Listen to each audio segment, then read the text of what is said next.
어떤 공통 키를 기준으로 다시 조인하면 원래 릴레이션으로 돌아와야 되는데 안 되는 경우에 대한 이야기. 그런 경우는 조인 정속성이 있다라고 하고, 그거를 실제로 제거하는 작업에서 원래 되돌렸을 때도 되돌아올 수 있는 그런 쪽으로 다시 한번 분할을 해줘야 한다라고 이야기하는데, 근데 그럴 필요성이 없으면 그냥 내비둬도 상관은 없는데, 만약에 그럴 필요성이 생기면 그런 경우는 조인 정속성 때문에 다시 복구가 안 되기 때문에 그런 경우는 다시 분할을 해라. 그렇게 해서 관리를 해줘야만 문제가 안 생긴다. 뭐 이렇게 이야기를 지금 하고 있는 거예요. 그래서 사실 3정규화까지 하고 나면 거의 더 이상 정규화를 실무적으로 하지 않는다라고 하는 것들은 이렇게까지만 해놓으면 크게 어떤 제약사항이 걸리지 않는 한에는 크게 문제가 안 일어난다. 근데 지금 같은 때는 이렇게 제약사항들이 걸리기 시작하잖아요. 그 다음에 이런 경우에도 보면 사실 원래의 요구사항은 이렇게 해도 문제가 없었어요. 그런데 나중에 비즈니스 환경이나 요구사항이 바뀜에 따라서 제약사항이 생긴 거죠. 그렇게 되니까 또 얘가 그때 가서 문제가 되는 거예요. 이런 제약사항들에 관련된 조인해서 다시 복구해야 되는 경우가 생기는 경우, 원래는 그럴 필요가 없었는데 그렇게 하면 되돌아오지 못하는 경우가 생겨버리면 문제가 되니, 사실 이런 것도 이제 그런 경우가 발생할 때만 문제가 되는 거예요. 그래서 이제 3정규화까지 하고 나면 실무적으로 더 이상 정규화를 하지 않지만 의외적으로 이런 경우가 발생할 수 있다라고. 그래서 보통은 정규화 문제는 3정규화까지 해봐라라고 사례를 주고 하는 문제만 합니다. 그리고 이제 금방 이렇게 보신 것처럼 보이스 코다 BCNF나 또는 그 5정규화 같은 경우는 거꾸로 문제를 내려면 사례를 잘 만들어야 되는데, 그렇게 되도록 사례를 만드는 것조차가 어려워요. 아주 극히 예외적으로 나오는 거라. 그래서 이제 그런 것들은 잘 문제로 출제가 안 되는 그런 경향이 있어요. 오히려 그렇게 되는 경우를 찾아서 만들기가 쉽지 않다라는. 그 다음에 뭐 연결 함정이라고 하는 게 있어요. 이제. 그래서 데이터 모델링 시에 이제 개체와 개체 사이의 관계성 집합의 의미가 모호해서 원하는 결과를 얻을 수 없거나 업무 처리할 때 영향을 미치게 되는 그런 문제점이 발생하더라. 일단은 부채꼴 함정, 뭐 펜트랩 이렇게 해서 개체 집합의 어떤 관계, 이 부분이 정의가 되어 있는데 뭔가가 안 돼. 그다음에 균열 함정, 뭐 캐즘 트랩 이렇게 되는데 얘도 정의가 되어 있는데 실제로는 관계성이 존재하지 않는 경우가 있어요. 뭐 이렇게 되면 이제 문제가 되는 거예요. 부채꼴 함정 이렇게 되는데, 근데 단과대학 중심으로 교수 학과의 관계를 재직한다, 소속된다 이렇게 해가지고 단과대학, 공과대학, 상경대학, 그리고 나서 교수 학과 이렇게 연결해서 1대 N, 1대 N, 1대 N, 1대 N 이렇게 해놨어요. 그래서 얼핏 보면 문제가 없는 것 같아요. 근데 예를 들어서 박지성이라고 하는 교수는 상경대학에 재직하고 있다. 경영학과 교수인지 경제학과 교수인지 알 수 있는 방법이 없다. 예를 들면 뭐 공과대학이 아니고 박지성이 상경이라고 하면 내가 여기냐 여기냐 모르게 되는 거예요, 이게. 그래서 이게 뭐냐면 그 1대 N이라고 하는 이제 관계를 우리가 이렇게 하고 있는데 1N, 1N 하니까 이게 마치 부채가 펼쳐진 것처럼 이렇게 해서 이제 부채꼴 함정이다라고 이제 이야기를 하고 있는데, 그러면 사실 이 관계로 가지고서는 이 교수가 어느 학과 교수인지를 알 수가 없게 되는 이런 문제. 근데 모델링 상으로는 문제가 없어 보여요, 그죠? 근데 결국에는 이 교수는 어느 학과 교수인데라고 물어보면은 찾아낼 수가 없어요. 그래서 이제 이런 함정. 설명이 잘못됐어요. 박지성이가 상경대학이라고 가정한 거고요. 공과대학이라고 하면 생명공학과인지 기계공학과인지 알 수가 없다는, 여기 밑에 오타가 난 거예요. 그래서 이제 이런 경우에는 어떻게 할 거냐. 뭐 지금 보시면은 단과대학을 중심으로 교수라는 엔티티, 학교라는 엔티티가 1대1의 이렇게 관계성, 집합 이렇게 되어 있어서 이제 그 문제가 생긴 거다. 그러면은 어느 한 가지를 1대 N으로 되어 있는 거를 N대 1로 뒤집어 엎어버려라 이런 뜻이에요. 그래서 이제 보시면 단과대학이 학과 기준으로 1대 N, 그 다음에 또 학과 기준으로 1대 N 이렇게 돼 있어요. 그렇게 되면 이 교수가 어느 학과인지는 이렇게 보면 여러 교수가 있지만 이 교수들이 어느 학과인지는 1로 맺혀져 있으니까 파악이 되죠. 그 다음에 이 학과 자체는 단과대학에 여러 개 학과가 있을 수 있잖아요. 그렇지만 이 학과가 이쪽으로 1로 연결이 되어 있기 때문에 이 학과가 어느 단과대학인지는 명확한 거죠.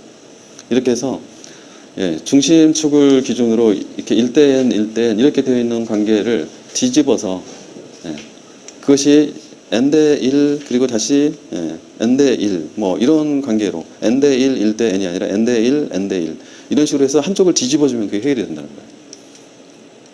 그래서 n대일로 하나를 바꿔버려라, 한쪽을. 그렇게 되면 해결이 된다라는 얘기고요. 예, 그렇게 되면 일쪽이 계속 타고 들어가서 일쪽이 명확해지니까 그 얘기예요. 그 다음에 이제 균열 함정 뭐 이렇게 되는데요. 이 경우에도 지금 이제 보시면은 일단은 학과 교수 학생 뭐 이렇게 되어 있는데, 생명공학과에는 박지성 추진수가 있고, 그 다음에 이 교수님 밑에 학생이 기성용 이영표가 있다. 그 다음에 뭐 등등 이렇게 돼 있어요. 학생이 어느 학과에 소속되는지는 교수라는 엔티티를 통해서 알 수 있는 것처럼 보인다. 그런데 만약 어느 학생이 지도교수를 할당 거치를 못했어요. 그래서 이 학생이 복학생인데 아직 할당되기 전의 상태예요. 그렇게 되면 관계성이 끊어져 버렸죠. 지금 학생들은 반드시 교수하고 관계성을 갖도록 정의를 해놨는데 이 케이스에서 이게 문제가 돼요. 그래서 균열이 이제 발생했다. 뭐 이렇게. 그래서 사실은 학생은 이 교수하고만 관계가 있었던 게 아니라 학생은 어느 학과에 재학한다라고 하는 관계성이 원래는 있어야 되는데 이 관계성을 정의를 안 해버린 거예요. 그죠? 그래서 교수가 지정이 안 된 상태에서는 다른 관계성에 의해서 학과하고 매칭이 반드시 될 수밖에 없는데 그 관계성을 빼뜨려 먹어버립니다.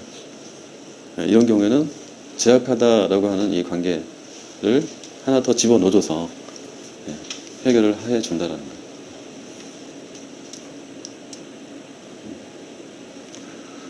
그래서 이제 뭐 정규화를 이제 하는 과정, 그다음에 모델링 과정에서 뭐 발생하는 어떤 함정, 이런 문제들을 봤고요. 일단은 그 정규화 문제는 3정규화까지 이렇게 눈으로 보면 별로 어려워 보이지 않잖아요. 그 부분함수 정속성, 이행함수 정속성, 사실 여기에서 보여준 사례에서는 찾기가 쉬워요, 되게. 근데 이게 시험장에서 이렇게 사례를 쭉 나열해 놓고 문제를 주잖아요. 그러면 그 순간에는 헷갈려요. 참 이게 오묘한 게 시험장에 가면 헷갈려요. 그래서 뭐 나중에 이제 지금은 여기서는 뭐 강의 과정이니까 쭉 타고 아 그렇구나 이렇게 갔는데, 이제 나중에 그 여러분들이 프로페셔널 그룹 스터디 과정에 가서 뭐 저런 것들을 해가지고 이제 스스로 막 연구하고 공부해가지고 이제 뭐 같이 그룹 스터디 할 때 이제 풀어보기도 하고 뭐 그럴 거예요. 잘 풀려요, 그럴 때도. 근데 이상하게 시험 문제만 내면 그 순간에 뭔가 헷갈려. 그래서 이제 정규화 문제가 나오면 피해가라 뭐 이런 얘기가 있어요. 그럼에도 불구하고 뭐 6문제 중에 대부분 풀어라 문제는 영어에는 안 나와요. 정규화 문제를 풀어라니까 소수형 문제 2, 3, 4교시에 나온단 말이에요. 그래서 이제 그런 경우에는 일단 가급적이면 풀지 마시고, 예를 들면 풀 문제가 있어요. 2문제 제끼고서도 풀 문제가 4문제가 내가 보니까 풀 수 있어요. 그러면 제껴버리고, 근데 뭐 제낄 만한 문제가 없고 결국에는 해야 될 것 같아요. 자, 그런 경우에는 마지막 문제로 선택해서 풀어라. 그러니까 첫 번째, 두 번째, 세 번째, 네 번째 마지막에 풀어라. 그래야만 저게 어떤 문제가 있냐면 푸는 문제들을 1번으로 푸는 경우에는 뭐 아니면 도로 이제 접근하는 경우. 내가 정말 자신 있어요. 나는 어떠한 문제가 나와도 다 해결할 수 있어요. 정규화 문제든 뭐 나중에 수치 해석 같은 거 있잖아요. 전산수학. 뭐 이런 문제 나오면 난 정말 수학의 천재이고 뭐 정규화는 엄청나게 내가 잘해. 뭐 이렇게 해가지고 나는 모델링의 천재야. 이렇게 뭐 해가지고 저 문제를 풀면 굉장히 빨리 풀 수 있어요. 진짜 잘 푸는 사람은. 또는 그 순간에 헷갈리지 않고 머리가 정상적인 상태이면. 근데 여러분들 계속 이제 공부를 하시면은 뭐 2시, 3시까지 잠을 안 자시는 경우가 이제 허다하게 일어나고요. 그리고 막 이제 시험을 보시다 보면 100분씩 가면은 막 한계가 생겨 쓰다 보면. 이제 이 정보 처리 쪽에 정보 관리나 컴퓨터 시스템 응용은 이 경쟁이 너무 심해가지고 쓰는 거의 수준이 엄청나게 이렇게 쉬지 않고 써야 되거든요. 그래야만 합격선에 올라가는 이제 답안이 나오기 때문에. 근데 그러한 상황이 되면은 뭐 단순한 산수가 막 가서 시험장에서 안 돼요. 지금 이제 드실 때 에이 뭘 그럴 리가 뭐 이렇게 생각하실 거예요. 나중에 이제 시험장에 가보시면 알아요. 아, 내가 지금 산수가 안 되는구나. 그래서 근데 침착하게 저런 거를 잘 하실 수 있다 그러면 그거를 1번 문제로 푸는 거예요. 왜? 시간을 세이브하고 그 시간에 계속 더 풀려고요. 그런 경우에는 그거를 첫 번째 문제를 풀고요. 나머지 그러면 시간이 많이 남잖아요. 내가 한 문제당 25분씩이잖아요. 4문제면. 근데 내가 정규화라든지 그런 뭐 전산수학 문제 이런 거는 나오면 한 10분 내에 쓸 수 있어요. 풀 수 있어요. 그러면 10분 만에 풀어버리고 그러면 나머지가 어떻게 돼요? 쓸 수 있는 시간이 훨씬 많아지죠. 그럼 내가 답안을 더 충분하게 많이 쓸 수 있으니까 유리해지잖아요. 이제 이러한 전략. 근데 10분 만에 풀려고 딱 들어갔는데 하다 보니까 이거 함정이 있네? 가지고 그동안에 풀어놓은 과정이 틀렸어요. 그럼 그 다음에 어떻게 해야 돼요? 예, 시험 그 답안지 앞에 친절하게 써져 있어요. 이만큼 틀렸을 때는 X자로 그어라 이렇게. 그래서 X자로 긋고 다시 그 밑에 또 풀기 시작하잖아요. 그죠? 근데 그 순간부터 멘탈이 흔들리기 시작해요. 풀려야 될 게 안 풀려요. 그리고 묘하게 알면은 함정이 아닌데 생각 못하고 있을 때는 함정이 되는 그런 것들이 거기에 보통은 들어가 있어요. 그러니까 알면은 너무나 쉬운 거예요. 근데 모르면은 순식간에 이렇게 헷갈려서 그것 때문에 막 뭐가 안 되는 그런 것들이 이상하게 들어가 있어요. 문제. 기출문제를 푸실 때는 이미 그런 것들이 다 식별이 되어서 알고 있기 때문에 기출문제는 풀리는 거고요. 시험장에 가서 약간 다른 문제 좀 비슷한 문제를 보면은 그런 문제 안에 그런 게 숨어 있어요. 함정이. 그래서 이거 옛날에 풀었던 연습했던 문제랑 똑같은데 왜 안 풀리지? 이제 그러면 그 교시에서 실패해서 이제 시험에 떨어지거든요. 그래서 이제 여러분들 잘 생각하세요. 가장 마지막에 풀 건지 아니면 첫 번째 문제를 풀 건지. 그러한 좀 애로사항이 있는 게 데이터베이스 정교화 문제예요. 그래서 나오기 시작하면 계속 나오고요. 또 안 나오기 시작하면 안 나오고 막 그래요. 그래서 언제 나올지 알 수가 없어요. 그렇지만 나중에 알고 보면 어려운 문제가 아니었어요. 근데 시험장에서는 되게 나를 헷갈리게 하고 어려운 문제, 뭐 이런 경우가 태반이에요. 저런 것들은 사실 어떻게 하는 누구나 하는 건데 맞아요. 저런 거를 시험 문제에 넣는다는 게 좀 내시는 분은 그냥 기본기 테스트하고 점수 주려고 낸 건데 내신 분은 왜냐면 TV 교수님이 내시는 거거든요. 근데 데이터베이스에서 문제를 낼 만한 게 마땅히 없어요. 사실은 문제를 뭘 내야 될까요? 이러다 보니까 이제 정교화 문제가 가장 그래도 좋은 거예요. 그래서 이제 지금 보실 때는 사실 뭐 별거 아니거든요. 그래서 이제 뭐 내시는데 도와주려고 낸 문제를 시험장에 가면 이상하게 헷갈리는 거예요. 그래서 일단 뭐 지금은 뭐 단순한데 뭐 이렇게 생각하시더라도 이제 나중에 그래도 혹시 시험장에 가시면 그 욕심 부리지 마시고요. 정교화 문제가 그 시험 문제 있으면은 그런 거 이렇게 푸는 문제 나올 때는 되게 주의를 해야 돼요. 그래서 일단 기본적으로 한 가지는 확실해요. 시험장에 가면요 내 몸이 정상이 아니에요. 그래서 산수가 잘 안 돼요. 산수가. 그렇기 때문에 뭐 그런 얘기 많이 들으셨을 거예요. 시험장에 간 날은 우황청심환을 먹고 간다는 뭐 이런 얘기 많이 들으셨죠. 그 말 자체가 그 사람들이 뭐 평상시에 우황청심환 먹는 사람들이 아니잖아요. 그만큼 긴장감이 높기 때문에 이렇게 몸과 마음이 시험장에 가면은 책상에 앉은 순간부터 정상이 아니에요. 그래서 산수가 잘 안 된다. 그래서 자신에 대한 어떤 과신 이런 거 하지 마시고요. 설마 내가 산수를 못하지 이런 생각하지 마시고 저 문제 나오면 나 원래 TV 전문가야. 내가 이거로 차별을 해서 이 시간의 점수를 확 높여가지고 내가 합격해야지. 이런 욕심을 버리시고 어쨌든 계산 문제 나오면 그 교수는 조심해야 돼요. 말씀드렸죠. 몸과 마음이 정상이 아니라고. 그래서 그 시간에는 아무리 제가 잘하더라도요. 마지막 문제로 푸세요. 그렇게 해서 나는 이 교시에서 떨어지지만 않겠다라고 생각하시면 그게 성공하는 거예요. 그 교시에는 점수 뭐 70점 맞을 생각 없고 난 60점만 맞을래. 계산 문제 들어간 시간. 이렇게 차라리 마음을 먹으시는 게 안전하게 합격하시는 겁니다. 그렇고요. 이제 시간이 또 가버렸네. 반정교화 내용 별로 없죠. 이제 반정교화에서 디노멀라이제이션 뭐 이렇게 돼 있는데요. 반정교화는 이제 물리 설계 단계에 가서 이제 고려를 한다 그랬잖아요. 그래서 정교화 과정을 거쳐서 이제 논리 설계했던 내용들, 그 논리 모델링의 결과가 최적화가 되어 있는 거고, 그렇게 되면 당연히 테이블들이 많이 분할이 돼 있어요, 그죠? 그 분할된 테이블을 가져다가 이제 물리 DB로 전환을 하게 되면은 이제 그 DB의 특성에 따라서 성능 문제, 뭐 여러 가지 고려사항들이 생겨요. 그러면은 거꾸로 분해했던 그 릴레이션들 테이블들을 다시 통합을 하거나 이런 고려사항들이 생겨요. 그래서 이제 거꾸로 이제 정교화를 되돌아가기 때문에 반정교화라고 부르는 거예요. 이제 그런 필요성이 생겼다. 이제 대부분 뭐 성능 문제라고 이야기를 하는데요. 일단은 부모 테이블과 자식 테이블을 합쳐버리는 방법 뭐 이런 게 있고요. 그다음에 중복 컬럼을 추가해요. 일부러. 원래는 중복을 우리는 싫어하잖아요. 근데 중복 컬럼을 일부러 여기저기 테이블에다가 두는 거예요. 그렇게 해서 조인을 안 하고 바로 거기서 불러올 수 있게. 그렇게 되면 이제 조인 안 해도 되니까 아무래도 성능 면에서 유리하겠죠. 그다음에 계산된 칼럼 추가해서 여섯 숫자 필드 조인해서 계산이 필요하게 되면 뭐 그걸 가지고 또 막 뭔가 오퍼레이션이 일어나야 되잖아요. 근데 그렇게 하지 말고 미리 계산된 컬럼을 하나 거기다가 추가를 해서 거기다 값을 미리 다 써버려라. 그러면서 그것만 불러오면 되니까 그러면. 그다음에 코드 테이블 뭐지 뭐 해서 코드명을 속성으로 추가해서 뭐 조인을 최소화를 시켜라. 이렇게 해서 뭐 이런 여러 가지 방법들이 있다. 근데 어쨌든 뭐 장점, 단점 이렇게 이야기를 하게 되면은 어쨌든 지금 갱신 비용이 증가한다, 갱신 비용이 증가한다 이런 이야기는 칼럼 수가 늘었기 때문에 한 군데만 써버리면 불일치가 생기니까 다 갖다 써줘야 되죠.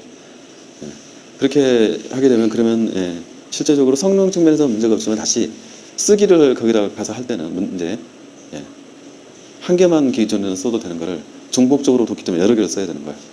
또는 과거에는 칼럼 없이 그냥 계산값을 가공해가지고 그거를 뿌려주고 쓰면 되는 것들을 그렇게 하면 속력이 느려지니까 차라리 계산 칼럼을 하나 아예 만들어 놓고 테이블 안에 속성 칼럼을 거기다 값을 계속 써놨어요. 그러면 결국에는 그 칼럼을 관리를 해야 되잖아요. 그럼 거기다 또 쓰기를 해야 되기 때문에 갱신하는 부분에 있어서 비용이 증가한다. 이 비용은 사실 돈은 아니고요. DB 입장에서 자원을 가져다가 더 써야 되는 거예요. 자원을. 그 이야기 하고 있는 거예요. 컴퓨팅 파워 이런 부분들. 그 다음에 뭐 테이블 사이즈가 이런 경우는 머지해서 합쳐놓으면 사이즈가 커지기 때문에 스캔시의 성능이 저하된다. 그 다음에 코드 테이블 머지 이런 경우는 이제 문제가 있다는 거예요. 자료 불일치가 발생할 수 있다는 거예요. 그래서 일단 반정교화의 고려사항. 일단은 최소 기본 정교화에서 이제 3차 정교화 일반적으로는 PLC는 BCNF까지 해서 요 수준까지는 일단 정교화를 실시하고 나서 이걸 기초로 해서 반정교화를 실시를 해야지 이게 안 돼 있는데 반정교화를 하면 그러면은 데이터 자체에 대한 무결성 보장이 안 되는 상태에서 또 반정교화를 한 거잖아요. 그러면 사고 치기 쉽다는 거예요. 그래서 논리 모델링은 철저하게 한 다음에 이 반정교화를 해라. 그 다음에 반정교화에 대한 이력 관리해서 모델러하고 또 DA를 통해서 반정교화를 했다라고 하면 그 반정교화를 어떻게 했는지 그 이력을 반드시 남겨라. 그래서 나중에 문제가 생겼을 때는 그런 히스토리가 있어야 뭐 할 거잖아요. 그죠? 그렇게 해서 그 부분들을 개발자들한테 볼 수 있게 해줘라. 그래야만 개발자가 뭐 하다가 얘는 반정교화 된지 모르고 뭔가를 했어요. 그럼 문제 생길 거잖아요. 그러면 왜 안 되지? 뭐가 문제지? 그럼 반정교화 이력이 있으면 그걸 보고 이래서 안 됐구나. 뭔가 이런 게 되는데 그런 거를 문서화를 해서 이력 관리를 해서 공유를 안 해주면 DB만 구축하는 게 아니라 응용까지 같이 구축하는 거기 때문에 그런 문제가 생길 수 있다는 거예요. 그 다음에 성능 개선을 위한 마지막 수단으로서만 써라.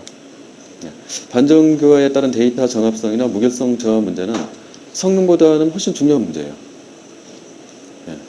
아까 말씀드렸잖아요. 데이터의 신뢰도가 없어지는 순간에 더 이상 그거는 쓰레기 데이터잖아요. 일부는 맞고 일부는 안 맞고 이거 말이 안 되는 거예요. 일부라도 안 맞은 건 다 안 맞는 거예요. 그렇죠? 그렇기 때문에 그 부분이 훨씬 더 중요한 거라는 거예요. 그래서 무조건 반정교화를 통해서 성능 향상하자 이렇게 접근하면 안 된다. 일단 다른 방법으로 성능 향상하는 거 다 써보고 그래도 안 돼요. 어쩔 수 없어요. 그럼 마지막으로 이거를 고려를 해라.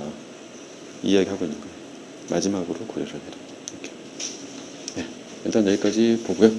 또 쉬었다가 또 다음 시간 진행할게요.